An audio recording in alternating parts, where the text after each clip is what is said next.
สบายดีทุกคนพบกับเบาลานพ่อกับเบาลานคือเก้าเนาะมื้อนี้เบาลานที่พามากินข้าวปุ้นน้ำพริกหรือว่าข้าวปุ้นน้ำกะทิเนาะผักกับบุมีหยัง มันจะซ้ำนี้น่าแซ่บอยู่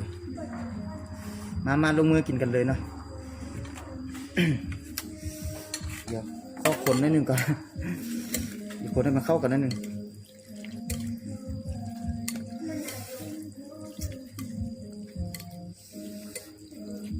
กินกันเลยกินอ่างพี่อ่างน้องเนาะมาแซ่บๆกันไม่ได้กินปลา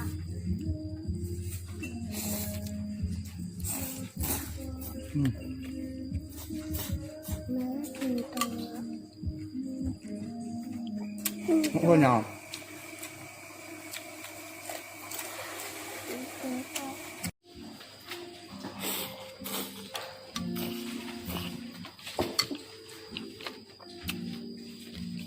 โอเคเอากระเปะ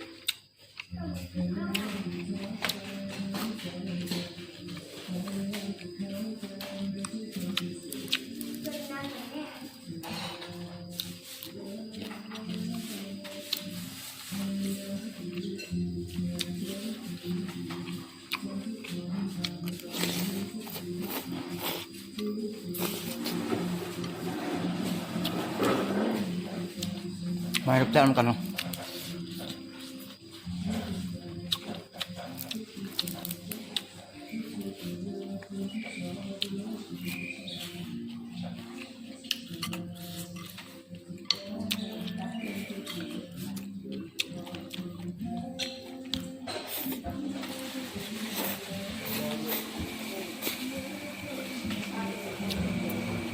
กินข้าวสวยเนาะเมื่อไรอัดคลิปมือหนึ่ง2 มือแล้วนะครับติดภารกิจ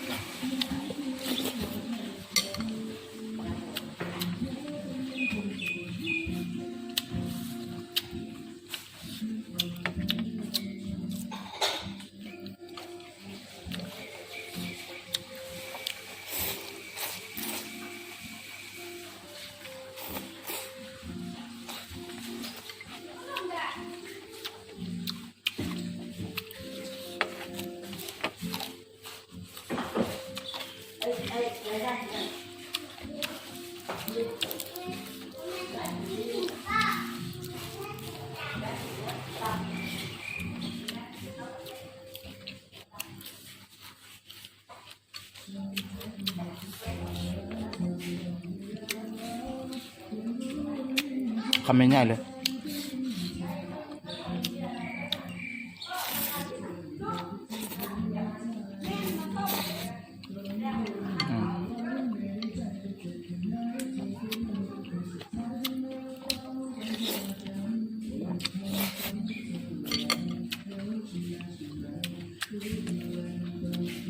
หอมดาบเรียกว่ากันกำเดี๋ยวจะพูดอื่นเนาะ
ถึงแล้วถึงแล้ว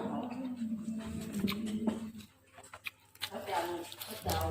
จากมึงก็ขึ้น